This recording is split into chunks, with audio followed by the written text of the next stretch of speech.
जय श्री कृष्ण दोस्तों, हर हर महादेव। कैसे हैं आप सब? स्वस्थ एवं सुरक्षित होंगे। दोस्तों, भगवान श्री कृष्ण की लीलाओं के बारे में कौन नहीं जानता।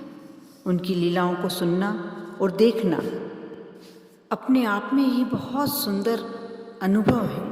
मथुरा वृंदावन से उनका बहुत जुड़ाव हमेशा से ही रहा है। आज भी भगवान श्री कृष्ण की पूजन मथुरा और वृंदावन में बहुत धूमधाम से की जाती है।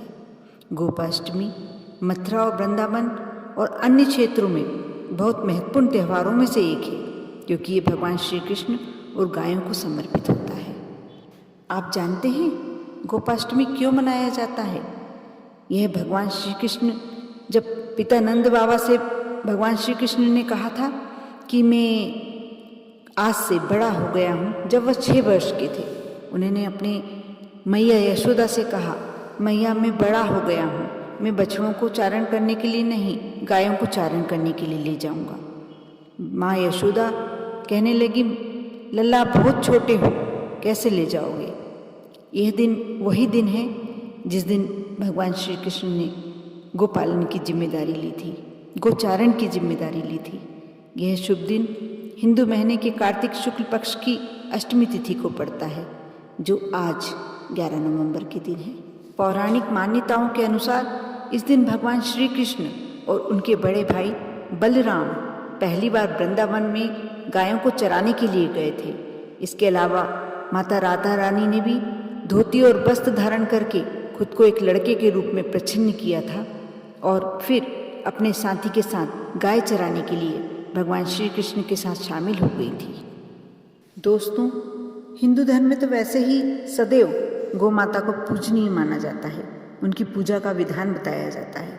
लेकिन कार्तिक मास में शुक्ल पक्ष की अष्टमी तिथि को विशेष गोपाष्टमी के रूप में मनाया जाता है और ख़ास तौर पर गौ माता की पूजन और सेवा करने का विधान है। इस बार गोपाष्टमी 11 नवंबर दिन गुरुवार को मनाई जा रही है। धार्मिक मान्यता के अनुसार इस दिन सर्वप्रथम भगवान श्री कृष्ण ने गायों को चराना आरंभ किया था। इस दिन गौ माता के साथ बछड़े का पूजन भी किया जाना चाहिए। सनातन धर्म में गाय को वैसे ही पूजनीय माना गया है।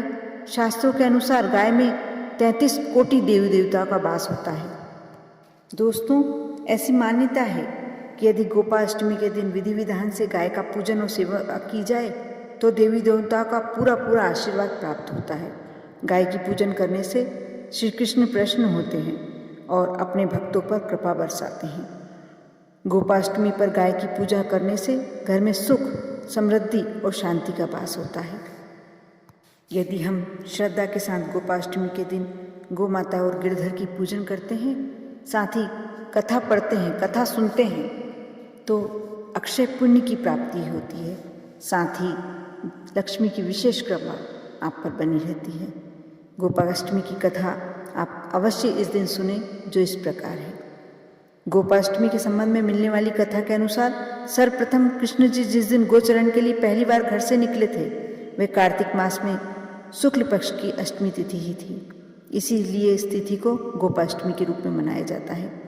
इस कथा के अनुसार जब श्री कृष्ण 6 वर्ष के हुए, वे यशोदा जी से कहने लगे, मैया अब मैं बड़ा हो गया हूँ। यशोदा जी प्रेम पूर्वक बोली, अच्छा लल्ला, अब तुम बड़े हो गए हो, बताओ क्या करें? इस पर कृष्ण ने बोले, अब हम बछड़े चराने नहीं जाएंगे, हम गाय चराने जाएंगे। यशोदा जी ने कहा, ठीक है, बाबा से पूछ लेना। अपनी मैया के इतना कहते ही झट से श्री कृष्ण नंद बाबा से पूछने पहुंच गए।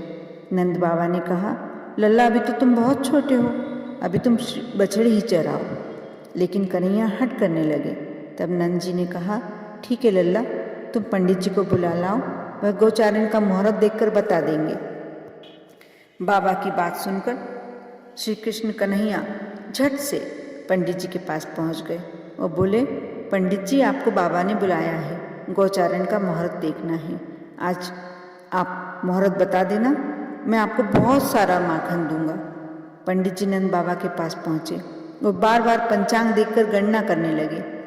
तब नंद बाबा ने पूछा, क्या बात है पंडित जी, आप बार बार क्या गिन रहे हैं? तब पंडित जी ने कहा, क्या बताएं, गोचारण के लिए केवल आज का ही मुहूर्त निकल रहा है। इसके बाद तो 1 वर्ष तक कोई शुभ मुहूर्त ही नहीं है। पंडित जी की बात सुनने के बाद नंद बाबा को गोचारण की स्वीकृति देनी पड़ी। इस प्रकार कन्हैया ने, भगवान श्री कृष्ण ने गोचारण आरंभ किया। भगवान जिस समय कोई कार्य आरंभ करते हैं वही शुभ मुहूर्त बन जाता है। ये शुभ तिथि कार्तिक मास में शुक्ल पक्ष की अष्टमी तिथि थी। भगवान के द्वारा गोचारण आरंभ करने के कारण यह तिथि गोपाष्टमी कहलाई। इसके बाद मैया यशोदा ने अपने लल्ला का खूब श्रृंगार किया, जैसे पैरों में जूतियाँ पहनाई लगी। कन्हैया मना करने लगे, कहते हैं मैया यदि मेरी गैया जूतियाँ नहीं पहनती तो मैं कैसे पहन सकता हूँ। यदि पहना सकती हो तो सभी को जूतियाँ पहना दो, सभी के चरण पादुका पहना दो। भगवान जब वृंदावन में रहे, जब तक भगवान ने कभी पैरों में चरण पादुका नहीं पहनी। आगे आगे गाय और पीछे पीछे बांसुरी बजाते हुए कन्हैया, बलराम और ग्वालवाल इस प्रकार विहार करते हुए उस वन में प्रवेश करते और भगवान की गोचारण लीला का आरंभ हुआ। हमें भी गोपाष्टमी को मनाने के लिए सर्वप्रथम स्नान आदि से निपटकर भगवान श्री कृष्ण के समक्ष दीप प्रज्वलित करना चाहिए और गाय और बछड़े को नहलाकर तैयार करना चाहिए। गाय को घुंघरू पहनाकर उसे सजाएं, संवारें। गाय को आभूषण और फूलों की माला पहनाकर श्रृंगार करें। गौ माता के सींग रंग कर उस पर चुनरी बांधें। अब गाय भली भांति गाय का पूजन किया जाए, भोजन कराएं और गाय की परिक्रमा की जाए। गोधूली बेला में पुनः गाय का पूजन किया जाए। उन्हें गुड़, हरा चारा आदि खिलाएं। ये बहुत ही शुभ होता है।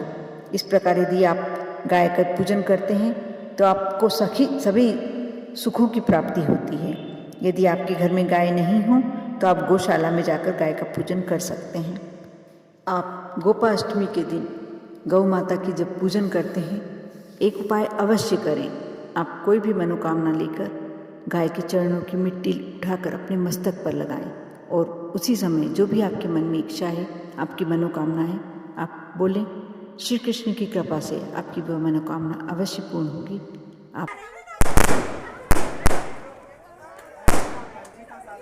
आप गोपाष्टमी की इस प्रकार से पूजन करें, गो की पूजन करें, श्री कृष्ण को दीपक लगाएं। इस प्रकार यदि आप पूजन करते हैं तो आपके ऊपर श्री कृष्ण भगवान की अवश्य कृपा होती है। और कामधेनु, गाय को कामधेनु भी कहा जाता है, इसकी कृपा से आपके घर कभी भी अन्न धन की कमी नहीं होती। आप पर और आपके पूरे परिवार पर श्री कृष्ण की कृपा यूं ही बनी रहे। ओम नमः शिवाय।